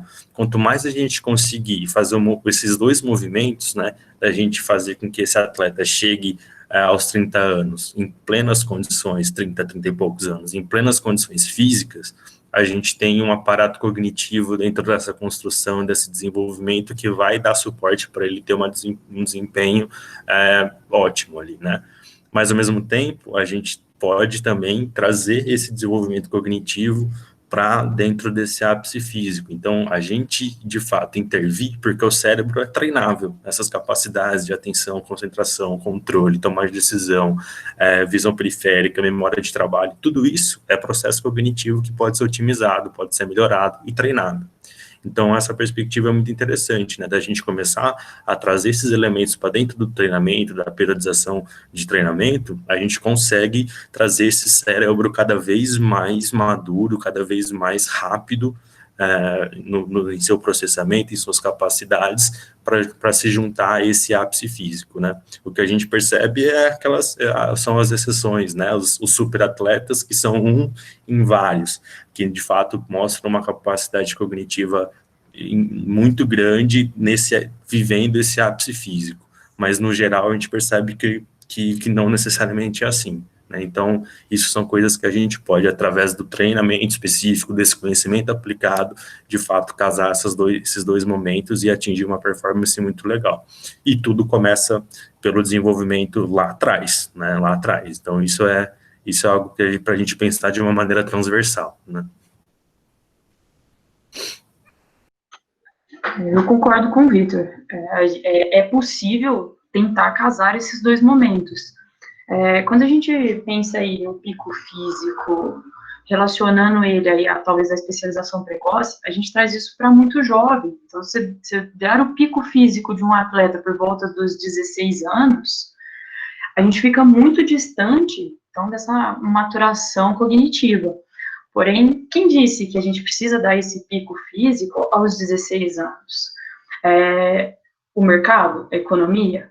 Ok, mas nós trabalhamos com corpos, com seres humanos, então isso aí precisa ser respeitado, para que esse pico físico do atleta, que é treinável, obviamente, venha um pouquinho mais tarde. Mas quando eu falo mais tarde, não é atrasado, muito pelo contrário, que ele venha em uma fase mais ideal. Então, talvez aí após os 20 e poucos anos, até citando aí o exemplo que o Vitor falou, do atleta que passou a fazer mais gols após os 30 anos. E a gente vê atletas que têm especialização precoce, são vendidos a peso de ouro, muito jovens, desaparecem, e aí, em dado momento, o clube que revelou resolve repatriar, e ele volta para o clube e é aquele goleador, é aquele destaque, porque ele chegou num ponto ali, talvez numa maturação melhor. Então, acho que realmente é possível que a gente consiga casar esses dois picos e parar de trabalhar tão distante como na maioria dos casos a gente trabalha hoje.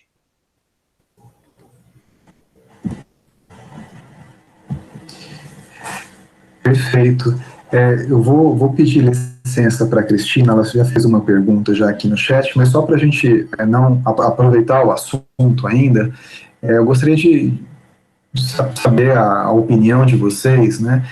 Nós sabemos que existem diferenças, tanto do ponto de vista do desempenho cognitivo, talvez um pouco mais documentado do ponto de vista motor, né, em relação ao sexo, né?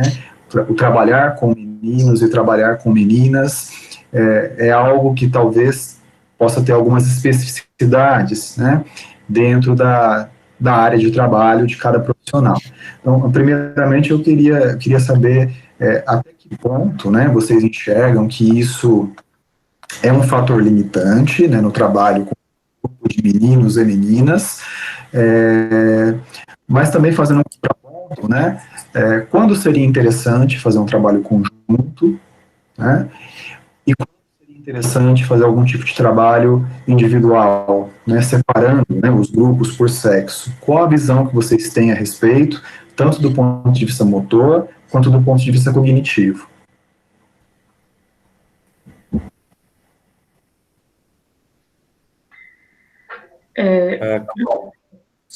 Posso responder? Claro, por favor. Eu respondo.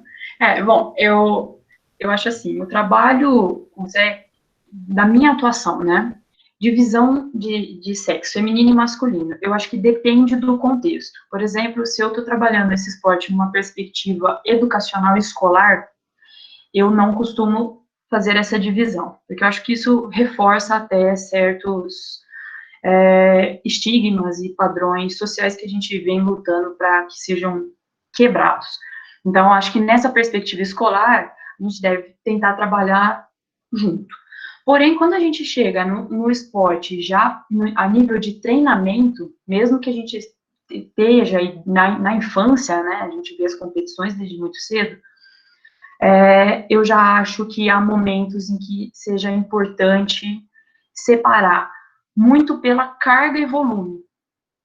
Porque se nós temos aí o pico hormonal das meninas mais cedo do que o dos meninos, a gente aplicar mesmo volume, mesma carga, mesma intensidade, nós mesmos vamos estar prejudicando aí, entre aspas, especializando precocemente o nosso aluno, atleta, enfim, como a gente quiser denominar. Então, eu acho que depende um pouco do contexto. Eu também acho que tem essa diferença aí, né, dos objetivos, né, para cada uma das situações. A nível cognitivo, né, pensando nos dados que a gente foi acumulando aí ao longo desses 5 anos, a gente não tem uma diferença significativa de performance cognitiva entre homens e mulheres numa média, né? A distribuição, na verdade, o que a gente vê nos gráficos que a gente tem quando a gente está separando por sexo, a gente percebe que a parte no ápice ali, no platô, existe um pouco de diferença ali do comportamento da curva, mas ao nível mas na parte do desenvolvimento ali dos 10 aos 18 anos, as curvas se assemelham, todas subindo, todas se desenvolvendo, né? E um exemplo interessante é que a avaliação de maior score que a gente obteve até hoje é de uma tenista, né, top 5 Brasil aí, né, e que, enfim, é a nossa líder do ranking aí, se a gente tivesse um ranking. Então, assim, eu acho que dentro do processo da questão cognitiva, eu acho que a gente vai cair muito no que a gente está propondo de atividade física e de desenvolvimento no contexto do esporte feminino e do masculino. Eu acho que existe um problema que é sistêmico, né? Eu acho que é um problema de cultura esportiva nossa, que tem uma série de privilégios para o masculino, né? em vários níveis, né, da escola até dentro de casa, até no alto rendimento, né, se a gente for pensar o consumo disso, premiações, enfim, a gente sabe todas essas questões. Então, acho que tem essa batalha aí, né, essa batalha que a gente tem que sair dela, numa perspectiva de que o esporte, ele é algo de agregar, e não de segregar, né, por mais que a gente veja cada vez mais uma perspectiva dessa quando a gente está falando de alto rendimento. Então, dentro do desenvolvimento, né, de crianças ali, eu acho que a gente precisa sempre trazer o esporte como algo que junta, que agrega, que faz com que os acordos se sobressaem sobre a força, né? Isso eu acho que é uma coisa que o esporte pode trazer de uma perspectiva muito interessante nesse contexto. Então, eu acredito que o esporte é uma ferramenta educacional muito importante e que deve ser fomentado nessa perspectiva de agregar, quando a gente está falando de crianças, educação física escolar. Eu acho que a gente tem que, máximo que puder, trazer isso de uma perspectiva conjunta. Eu acho que é interessante também uma perspectiva dos esportes que não tem masculino e feminino, né, que competem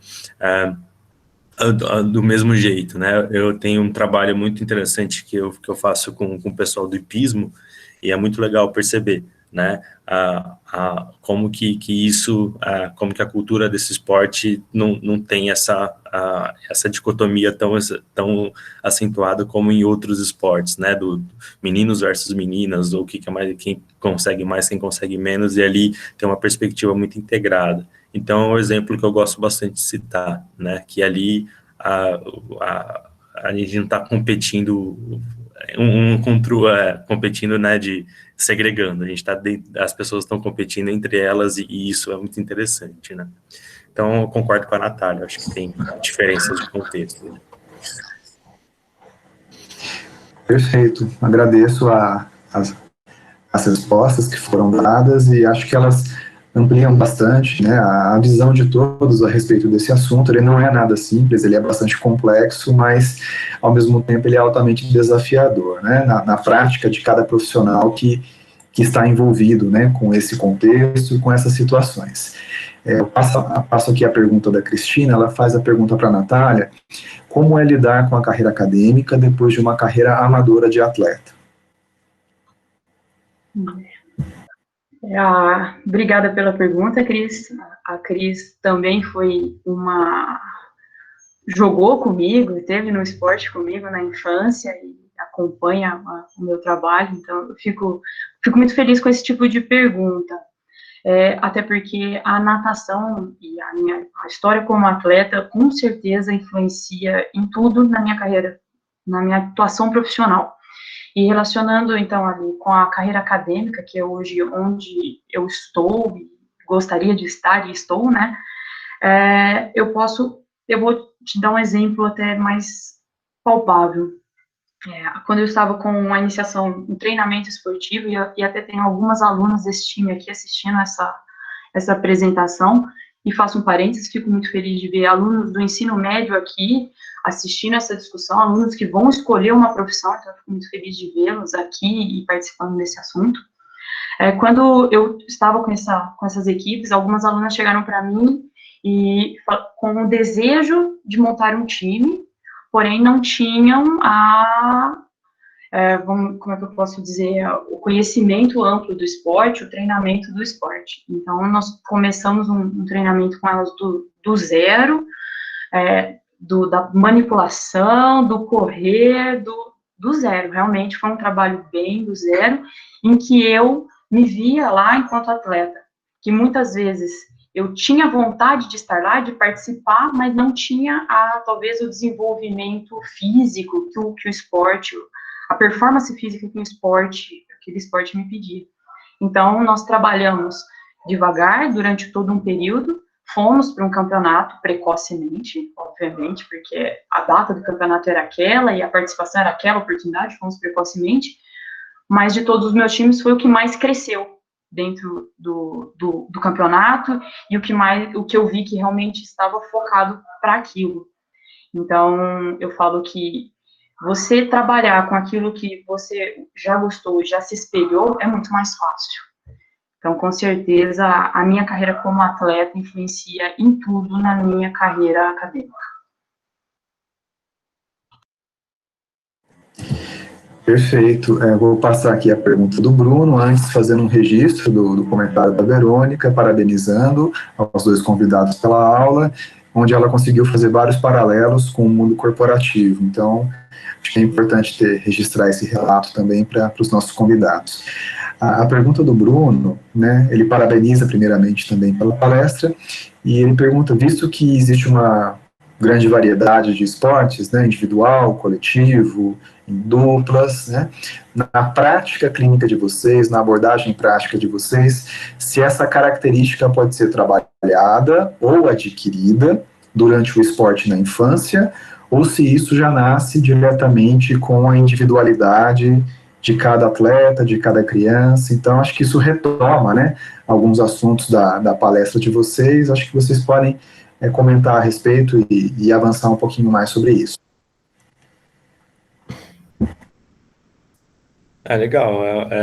Eu acho que tem aquela grande disputa do genética versus ambiente, né? Será que a pessoa nasce com aquela predisposição, e aí não tem o que a gente fazer, já está ali, ou não tem o que a gente fazer, não está ali, né? Então, essa é uma, é uma questão que vai nos acompanhar na ciência, acho que por muito tempo, porque, de fato, é um desenvolvimento que é complexo e que é multifacetado, né? Então, às vezes, a gente pode, até um tempo atrás, a gente não tinha muito mapeamento dos genes, a gente não tinha esse conhecimento, e hoje a gente já está falando até de conhecimentos de epigenética, né? Que é o ambiente favorecendo uma expressão gênica, né? Então, assim, são muitas coisas que podem ser incluídas numa discussão da gente pensar do que vai facilitar, o que vai colocar um indivíduo para uma atividade ou outra, né? Acho que vocês já devem ter ouvido falar dos testes genéticos atualmente, né? Que vai identificar do indivíduo quais esportes que ele teria mais aptidão de se envolver. Então, ele tem fibra rápida, ele tem fibra isso, ou seja, a gente tem hoje uma série de condições de entender o aparato biológico e como favorecer isso dentro de um estímulo esportivo, de um desenvolvimento através de uma modalidade esportiva, aí pensando até na especialização para o rendimento. Então, acho que tem uma condição que eu acho que é importante da gente entender, que é a condição de que o corpo ele precisa de movimento, né? E quanto mais você expandir essa capacidade de vida de criar repertórios, mais esse movimento vai trazer benefícios a esse indivíduo, né? Então, eu acho que uma coisa motivacional interessante dentro desse processo de adesão ao esporte é experimentar coisas diferentes, né? Às vezes isso vai estar relacionado à personalidade da pessoa, então, a pessoa mais introspectiva, ela pode buscar um esporte individual por conta dessa introspecção, mas ao mesmo tempo uma pessoa introspectiva pode buscar um esporte coletivo para trabalhar uma parte mais extrovertida e estar em contato social. Então, assim, isso vai depender de muito do indivíduo. O que eu tenho percebido é que hoje a gente tem um filtro muito físico, né? Aquele negócio, eu coloco a régua aqui, se tem aluno que passa embaixo dessa régua, ele nem faz meu teste de basquete, porque eu não quero aluno dessa estatura para baixo, né? Então, a gente já elimina um monte de pessoas por conta de um componente físico ali mais evidente, né? De uma maturacional, inclusive, né? Então, eu acho que isso são coisas que a gente precisa repensar para que a gente possa, de fato, entender como que a gente pode, de fato, explorar as potencialidades de cada um através do esporte. Eu acho que não existe isso, ou você nasce atleta ou não. Eu acho que talvez a diferença está no que o Vitor falou, de algumas capacidades físicas, fibra muscular, obviamente isso é individual e vai trazer vantagens ou benefícios para quem possui, porém eu acho que de um para outro, a palavra determinante é disciplina. Aí se você encontrar um atleta disciplinado e um atleta apenas talentoso, vamos dizer assim, aquele disciplinado, em muitos casos, ele se destaca mais. Hoje, se eu pensar nas minhas equipes, nos meus times, eu confio muito mais naquele aluno, naquele atleta disciplinado, que é comprometido com o treinamento, com o esporte, com a modalidade, do que aquele que já chegou sabendo, vou usar o termo dessa forma. Então, eu não acho que seja ou você nasce ou não, acho que isso é treinável e possível de ser equiparado a certo ponto.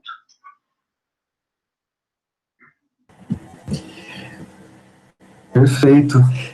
O Ângelo faz uma pergunta que eu acho que dá sequência, né, nessa linha de raciocínio. Ele parabeniza ambos pela aula, diz que ouviu recentemente alguns especialistas no basquete dizerem que até 70% dos fundamentos técnicos e táticos podem ser desenvolvidos nos anos de ensino médio universitário nos Estados Unidos.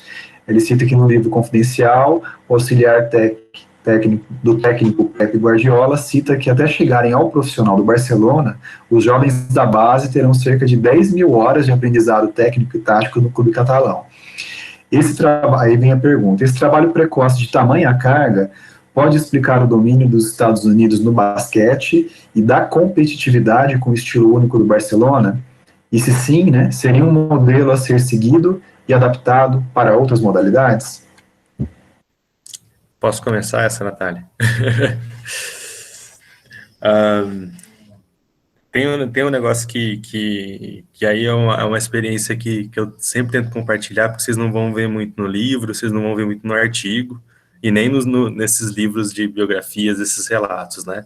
Eu tive a oportunidade de ir para um intercâmbio nos Estados Unidos, num programa do Departamento do Estado americano, em 2014, e fui entender um pouco do modelo americano de esporte e pensar em projetos de esporte para comunidades lá. Eu fiquei em Nova York numa entidade que trabalhava com esporte para moradores de rua, e era muito interessante, com futebol, foi uma experiência muito legal. Mas uma coisa que eu vi lá foi esse tal do modelo americano esportivo.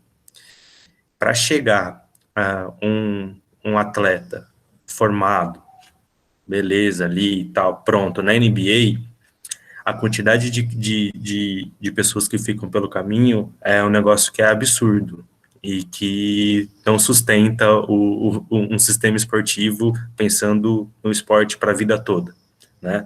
Aí você fala, o americano tem um sistema esportivo que é muito legal, porque os caras lá pelo menos fazem universidade. A quantidade de pessoas que chegam na universidade frente às pessoas que não chegam na universidade através do esporte também é gritante. O filtro é muito pequeno.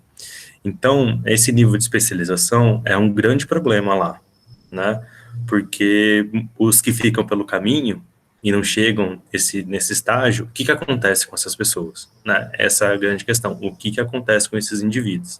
E o que a gente tem percebido, e pelo menos da experiência que eu tive lá, é que eles são deixados de lado, né? Não existe nenhum outro programa para abarcar essas pessoas, né? Ou essas pessoas, na verdade, abandonam o esporte no final das contas, né? Então, isso é um negócio que eu acho que são questões que a gente precisa, de fato, tentar relativizar a que preço que a gente está fazendo tudo isso, né? As tal das 10 mil horas, esse é um número clássico, né, um número bem conhecido. Eu não sei, acho que a Natália pode falar um pouco mais do ponto de vista aí do treinamento, o que isso significa, mas eu acho que dentro dos modelos a serem seguidos, né, eu acho que a gente tem que respeitar muito as características da cultura do lugar ali, né, das possibilidades de investimento, de quem está fazendo isso.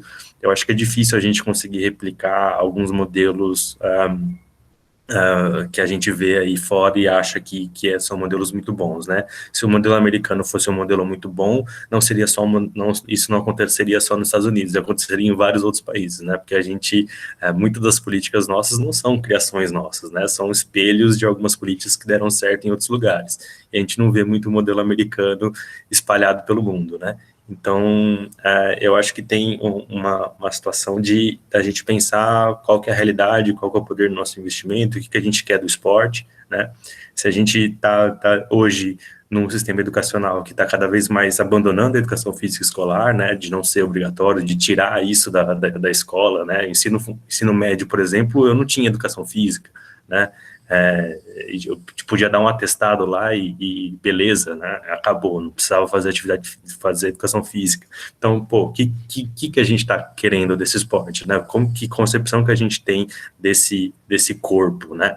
Então, eu acho que são coisas que a gente precisa pensar, e talvez eu acho que a grande resposta é a gente ter o esporte como uma política, né, como uma maneira de entender o desenvolvimento das pessoas e entender que isso não é um gasto, é um investimento e que isso é, dentro da formação pessoal, essencial para todo mundo, né, então o esporte tem que chegar a todos, né, acho que essa é a questão.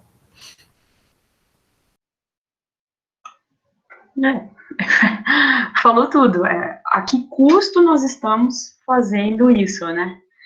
Realmente não há como a gente replicar modelos de outras realidades, de outros contextos a nossa realidade brasileira. Você quer um exemplo maior, é o enfrentamento à própria pandemia. Os modelos internacionais não estão cabendo aqui no Brasil, a gente está com dificuldade para isso. Então, modelos importados, eles têm um problema em se adaptar a realidades. O Ângelo traz esse contexto, informação aí ao nível do basquete. Eu sou de Franca, e onde o basquete ele é quase que parte do ar da cidade, e a gente vê essa perspectiva do treinamento para atletas aí a nível de ensino médio, não organizado como nos Estados Unidos, lá eles partem muito mais dar bolsas em escolas particulares para esses atletas, esses bons atletas e treiná-los, mas se isso coubesse dentro da nossa realidade e funcionasse exatamente, o Franca Basquete estaria em outro nível, vamos dizer assim. Hoje está ali entre os 3 melhores clubes de basquete brasileiro, ali, brigando ali com o Flamengo, com o clube que sobe, outro clube que desce, talvez está no cenário, mas também não revela tantos jogadores. Se pensar a base do Franca, ela não saiu do Franca. Então, esse modelo não se replica, inclusive, e um grande número, por conta da gestão esportiva. A gestão que é feita no Brasil de esporte, não se compara com a gestão esportiva que é feita fora. E nem estou falando que a daqui é ruim, nem que a de lá é boa. Há coisas importantes aqui e lá. Ok, ainda em relação a essa última pergunta, o Júlio César faz um questionamento aqui para o Vitor, se o modelo americano não é reproduzido aqui no nosso país, né? E a pergunta se tem algum lugar no mundo onde as peneiras, né, de seleção esportiva são mais suaves, Vitor? Não, a gente não replica o modelo americano, a gente não reproduz esse modelo. Na verdade, então,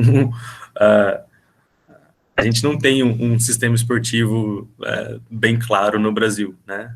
Se a gente for estudar a legislação, aí a gente não tem um modelo tão claro, aí a gente tem a Lei Pelé, depois a Lei Zico, depois a Lei Pelé, e a gente tem aí a nossa política pública de esporte ainda tem muito a crescer e se desenvolver, né? As leis de incentivo estão aí para tentando fomentar isso. Essas peneiras, essas seleções, né? Elas acontecem, né? Enfim, e tem objetivos e contextos diferentes. O que eu trago é a questão do esporte universitário americano, né? Principalmente aí do que o Ângelo trouxe na pergunta dele, né? Que o desenvolvimento das competências técnicas na high school, no esporte universitário, depois com o esporte profissional aí dos Estados Unidos, NBA, NFL, Major League, enfim. Então, a gente não tem esse modelo de que se tem uma estrutura esportiva de high school, de universidade, e isso vai para as principais ligas, e esse é o modelo clássico americano, né? Os filtros vão sendo a high school, depois a universidade, e depois as ligas profissionais. A gente não tem isso aqui. A gente tem as peneiras, essas seleções, que aí vocês sabem muito bem como que elas acontecem, elas são grandes modelos aí dessas avaliações, né? Não pode mais chamar de peneira, mas no final das contas é isso que acontece, né? E essa régua aí, às vezes, que eu citei lá do basquete, é um método de avaliação, né? E o que é essa questão existe um lugar do mundo onde as peneiras são mais suaves, né? O que é suave, né? o que é essa não consigo falar essa palavra direito, mas o que é isso aí que está conseguindo a gente entender? O Canadá tem um modelo de esporte muito interessante, que é o quê?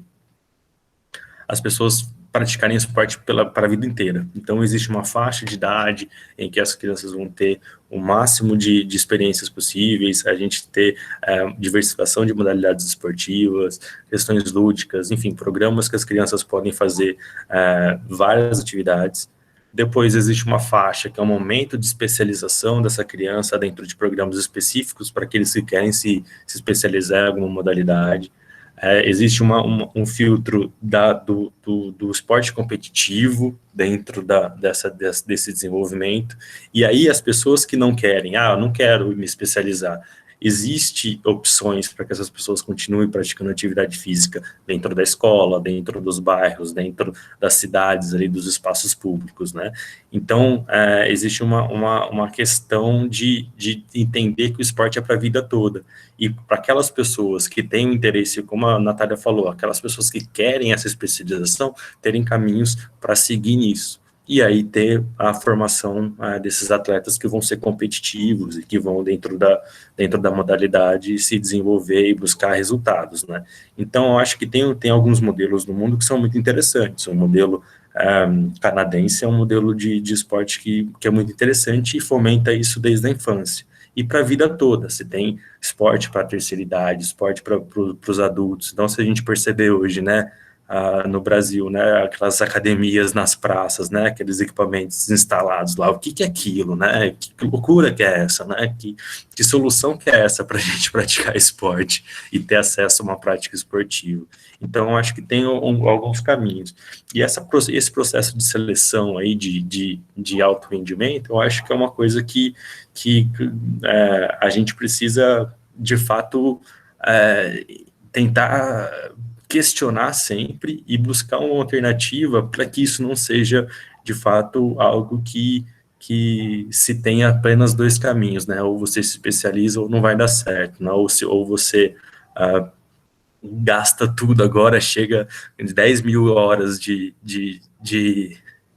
treinamento com 16 anos, ou você não vai dar certo no negócio, né? Então, acho que talvez a gente começar a aumentar essa base da pirâmide, a gente vai construindo pessoas e atletas melhores. Eu acho que, no final das contas, essa visão sendo uma coisa sistêmica, de formação contínua, programada a longo prazo, né, a gente vai conseguindo aumentar a base de pessoas que vão praticar esporte, e aí, no final, a gente vai ter mais atletas fazendo isso. O que acontece é que a gente faz assim, muito rápido, né?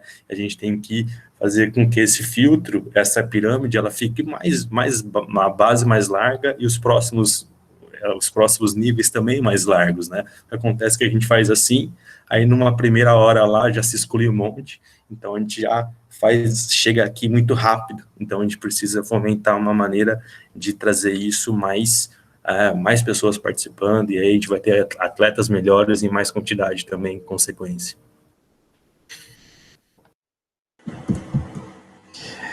Perfeito, Vitor, Natália, eu acho que a mensagem, ela ficou bastante clara, né, com as perguntas que foram levantadas, e agradeço, né, a todos que fizeram as perguntas e que demandaram essa discussão aí muito interessante, né, dos nossos convidados, e gostaria de, como encerramento, né, do nosso webinar, agradecer mais uma vez a presença do Vitor, a presença da Natália, né, o pronto aceite ao nosso convite, né, os conteúdos que vocês trouxeram aqui hoje, a discussão que vocês geraram, a quantidade de informações que foram compartilhadas, né, de uma forma bastante aberta aí com todos, né. Tenho certeza que foi um momento muito proveitoso, né, para todos os ouvintes aqui da LASE. O Vitor deixando o contato dele aqui.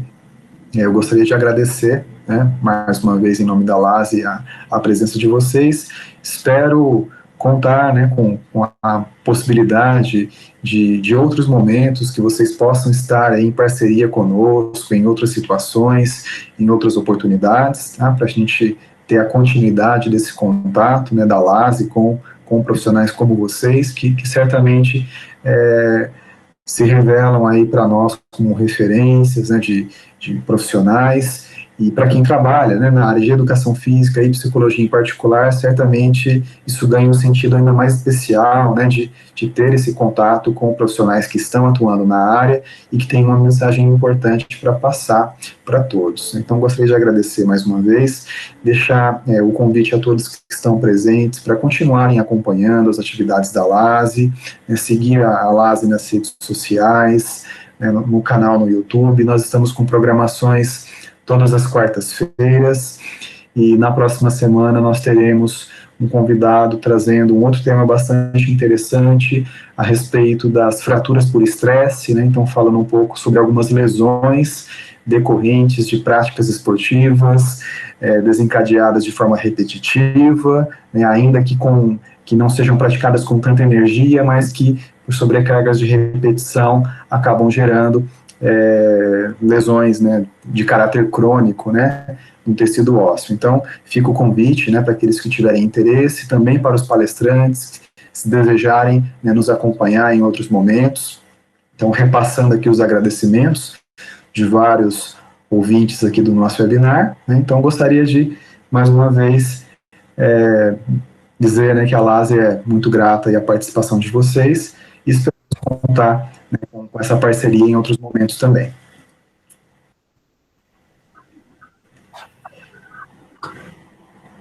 Também agradeço e a LASE, a você, na pessoa do professor Daniel, agradeço a professora Aline pela indicação e por me colocar em contato com vocês. Foi um prazer poder dividir esse bate-papo com você, Vitor, a gente não se conhecia, mas foi um prazer. E me coloco à disposição para outras conversas, para todo mundo que está assistindo. Eu deixei meu contato aqui no chat, fique à vontade para qualquer tipo de bate-papo. Obrigada. Obrigado também ao professor Daniel, professora Aline, muito prazer, Natália, obrigado aí por dividir isso comigo aí nessa empreitada e desafio, né? Sempre é um desafio a gente falar e trazer esses conteúdos, essas discussões, né? Então, muito legal, aprendi também contigo, foi muito legal.